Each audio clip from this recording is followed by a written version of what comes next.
నీ అవ్వ ఓ సుక్క లేదు ముక్క లేదు గివ్వేం ఎలక్షన్ రబాయ్ అంత సప్పగుంది. హౌ ఎల్లక్క ఓట్కేమన్నా ఇస్తారంటవా? ఎవ్వరు సప్పుడు చేస్తలేరు.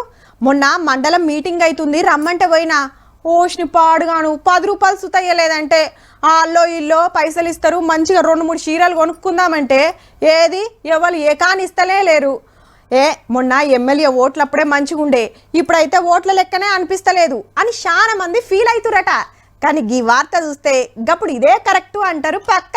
బిర్యానీ తినబెట్టుడు లేదు, బీరు దాపిచ్చుడు లేదు, ఇంటింటికి వచ్చుడు లేదు, మనిషికింత వంచుడు లేదు. మహిళా సంఘాలకు పైసలు ఇస్తలేరు, యూత్ పౌరులకు క్రికెట్ కిట్లు ఇస్తలేరు, కుల సంఘాల మీటింగ్ లేవు, మత పెద్దలతోటి మంతనాలు లేవు, పల్సగున్న ప్రచార రథాలు, తగ్గిన ఆటపాటలు. హల్కగా చెప్పాలంటే ఖర్చు కంట్రోల్ ఉన్న ఎన్నికలు. అవమల్లా హుజురాబాద్ ఉప ఎన్నికల కాంచెల్లి మునుగోడు ఓట్ల మీదకెళ్లి మొన్నటి అసెంబ్లీ ఎలక్షన్ల దాకా చూస్తే 100 కోట్లు గుమ్మరిచ్చుడే నాయే. గొల్రమంద కథం చేసి విందు భోజనాలు, వయసులు లూటి చేసి మందు దావతులు జోరుండేది. మీటింగ్ వస్తే 500, బతుకమ్మ తెస్తే 400, బోనం బూదిస్తే 300, బండిల పెట్రోల్ కు 200. మహిళా సంఘాలకు కుల సంఘాలకు లక్షలు వంచుడే నాయే. ఒక లోటుకు 2000 ఇస్తే ఇంకోళ్ళు 3000 ఇచ్చిరి. ఉప ఎన్నికలైతే 5-6 కూడా వాళ్ళకే. ఓట్ల జాతరంటే గట్లుండేది. కానీ ఇప్పుడు పూరగా తరికే మారింది. ఏమున్నా ఫంక్షన్ హాల్ల మీటింగులు, రోడ్ షోలు, ఆడాడ పెద్ద సభలు. ఇక సోషల్ మీడియానైతే పొల్లు వాడుతున్నాయి అన్ని పార్టీలు కూడా.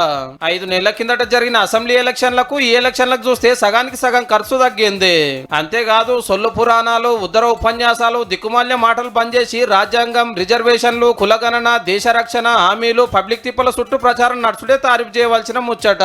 రేపు లీడర్లు పైసలు వంచకుట్ట, ఓటర్లు ఏకాన ముట్టకుట్ట ఓటేసిరంటే తెలంగాణ కొత్త తోవలో నడిచినట్టే.